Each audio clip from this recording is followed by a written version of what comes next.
Income received by 501c3 tax-exempt organizations related to their exempt purposes is generally exempt from income tax. And contributions to these organizations are deductible to givers. The 501c3 category includes religious, educational, charitable, and scientific organizations. Churches fit under the religious category. So, how do churches and other nonprofit organizations qualify for tax exemption under federal law? Here are the basics. Churches. A church is tax exempt under Section 501c3 of the Internal Revenue Code simply by functioning as a church. While the tax law does not define a church, the IRS has developed guidelines that it applies. While there's no requirement for a church to file with the IRS for official recognition of tax-exempt status, many churches do so to just formally establish this status. Other nonprofits.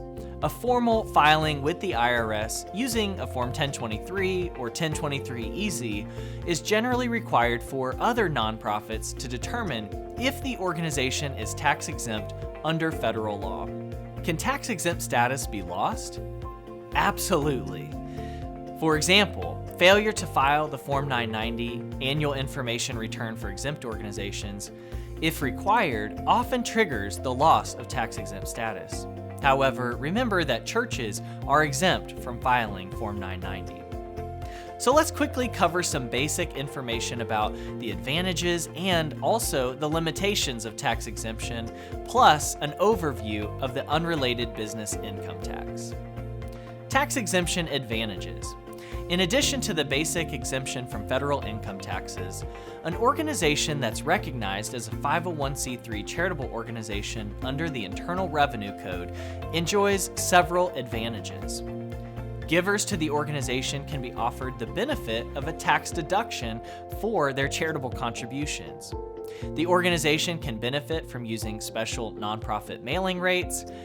It's also in a favored position to seek funding from foundations and other philanthropic entities, many of which will not support organizations other than those recognized as tax-exempt organizations under Section 501c3.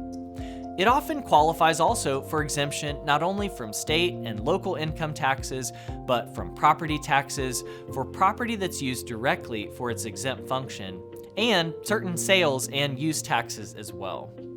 Its employees may participate in 403(b) tax-sheltered annuities, and churches are subject to IRS inquiries or audits related to their tax exemption only when an appropriate high-level Treasury official makes a reasonable belief determination that a church may not qualify for tax-exempt status. So let's speak to tax exemption limitations. Offsetting some of the advantages of tax exemption are these requirements. Organizations must comply with annual IRS reporting requirements. There are also limitations on the extent to which they may engage in substantial legislative activities or other political activities. Organizations may not engage in unrelated business activities or commercial activities to an impermissible extent. There is also a prohibition against private annulment and private benefit. And upon dissolution, a 501c3 organization's assets must be distributed for one or more exempt purposes. And then finally, let's talk about the unrelated business income tax. Most churches and ministries are supported primarily from either contributions or revenue from activities that are directly related to their exempt purposes.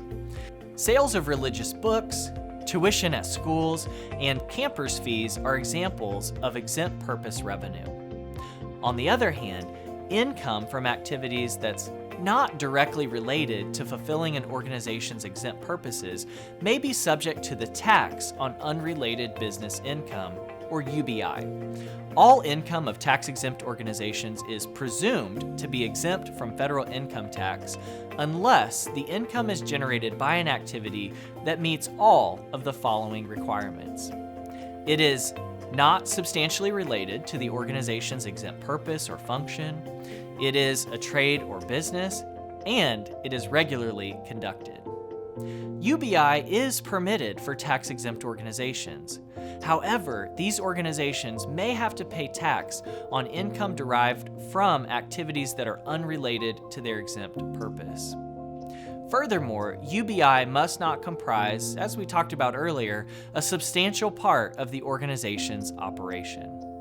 And like they say, with any good rule, there are exceptions, and UBI has plenty of them. So I encourage you to check out ECFA's annual Church and Nonprofit Tax and Financial Guide for more information on UBI and other tax exemption compliance issues. Tax exemption is not only vital to churches and ministries, but it's also often important for givers who desire a charitable tax deduction for their gifts to these organizations.